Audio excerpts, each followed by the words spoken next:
Chad called on the U.S. to withdraw its troops from an army base in the Central African country.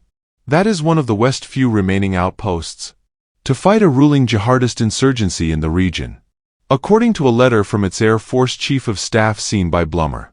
This move comes a month after Niger, another former key Western ally in the region, suspended its security agreement with the U.S., amidst a good number of coups that have seen junta-ruled government in the Sahel region close all their ties with Russia while cutting those with the West. The letter to the U.S. defense from Chad was meant to warn the United States that we have decided to stop their activities, according to the letter, which was signed by the Air Force Chief of Staff, Idris Amin Ahmed. It was later verified by Foreign Ministry spokesman Ibrahim Mahamat Ahmed, who refused to make more comments about the letter. There have been increasingly growing frustrations against the West in recent months. On the 16th of September 2023, the three West African military-led countries of Niger, Mali, and Burkina Faso declared the creation of alliances of Sahel states. On the 28th of January 2024, these military leaders took their part one step ahead, when three national leaders simultaneously declared on their national television that they will be withdrawing countries from the 15-member West African Regional Organization, that is ECOWAS, the Economic Community of West African States, effective immediately. This undoes decades of regional integration works and affects the present ongoing attempts as well, which have severally been disrupted by several coups. Some experts have termed this particular move as West Africa's Brexit moment. The alliance is said to completely dissolve France's influence in the region. Once very powerful France, first as a colonial power and then as an occupying force, is fast losing its economic and military influence from the Sahel to the Gulf of Guinea region. Moving forward, the alliance may likely spark doom for France as well as lead to an end of its not-so-glorious post-colonial legacy in Africa. This alliance is also bad news for ECOWAS, as these three countries withdrew from it in the same way Mauritania opted out of it. Furthermore, this may not be helpful to continental integration. It is not solely the ECOWAS that will be divided against itself, but rather it will be mainly the Francophone states that will be more divided against themselves. Take for instance the Benin Republic, which is being used as an access territory to attack Niger. As a result, Niger dissolved its military cooperation with Benin. In the same veins, the pro-France countries cannot help but be at loggerheads with those not working in favor of France. Finally, while speculations remain high that the move is bringing non-Western powers such as Russia, China, and Iran closer, Russia will be the winner of these developments. As of January 2024, Russia agreed to establish a military cooperation with Niger. A good number of Russian military personnel recently arrived in Burkina Faso to protect the military leader, Ibrahim Traoré. Meanwhile, regardless of the death of Yevgeny Prigozhin, the chief of private military group of Russia, around 1,000 Wagner troops continued to fight in Mali, with decreasing French influence in contrast to the increasingly growing Russian presence. The region may eventually become a theater for a proxy war. A good number of Western experts claim that with the rising widespread anger against French neocolonial policies, the Putschis are using this alliance as a cover to increase their grip over power and leave hidden their fears of uncertainty. It may likely explain why there seemed to be a recent upsurge in anti-French sentiment amongst the locals of these countries, as the Putschis have capitalized successfully on the widespread notion that the region's democratically elected authorities are nothing more than puppets playing to the tunes of France. Nevertheless, the alliance is much more than just a military or security agreement. Going back to Chad, the youthful General Mahamat Idris Deby, who stood watch over his late father as head of the Presidential Guard, took over from him as Chad's new head of state on the 10th of October 2022.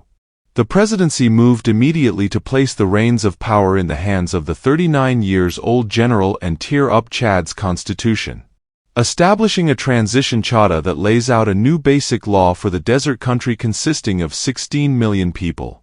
The new charter made proclamation that Mahamat, a carrier soldier just like his late father, will take control of the functions of the republic and also serve as head of the armed forces. Mahamat has already been appointed as the head of the military council immediately after the announcement of his father's death. A move that sidelined other political institutions in Chad and has been branded a coup d'état by opposition groups. The Forster general was not on any list of heirs to the throne put in place by experts who said they believed the president had not chosen a successor and seemed to be a little bit worried about it. But Mahamat immediately took charge of a transitional military council and appointed 14 of his most trusted generals to a junta to run Chad until free and democratic elections. In January, Russian President Vladimir Putin had a meeting with Chadian leader Mahamat Idris Deby. Courting a country that had previously maintained a pro-Western policy and spurned Russia's recent outreach in the Sahel region of Africa. Russia has been working to edge out the influence of France, the former colonial power in West Africa including the Sahel, and build relationships with West African countries that have been eroded by a wave of coups as of 2020. In televised brief comments, Putin said Russia was pleased that Deby had stabilized the situation in the country and was very ready to be of help in any way. According to a transcript released on the Kremlin website, Putin said that both countries had great opportunities to develop our bilateral ties and that Moscow will double the quota for all Chadian students studying in Russian universities. Deby's visit was a week after the Prime Minister of Niger, also appointed by a junta, visited Moscow. Russia has courted Niger since a July 2023 coup ousted a pro-Western government there. U.S. broadcaster CNN announced on Thursday, April 18, 2024 that Chad has summoned U.S. troops to leave the country, stating a separate letter sent to the U.S. defense attaché. The U.S. State Department did not respond immediately to a request for comment. Chad's request comes just before a presidential election, which the country's interim leader Mahamat Idris Deby is most likely expected to win. Chad is a free and sovereign country, Deby told French broadcaster France 24 this week. We are not slaves looking to change their master. We intend to work with all nations that respect us. The United States has about 1,000 rotational troops in Chad focused on planning tasks for the region, a U.S. official mentioned. Interim President Mahamat Idris Deby is running for office next month. This makes Chad the first of Central and West Africa's junta-ruled countries to organize a vote. Opposition groups have flagged concerns about its credibility. Until now, the vast Central African country has been a key partner for Western and militaries in a joint fight against the violent Islamist insurgency in the neighboring West African. Former colonial power France still has 1,000 troops and warplanes in Chad.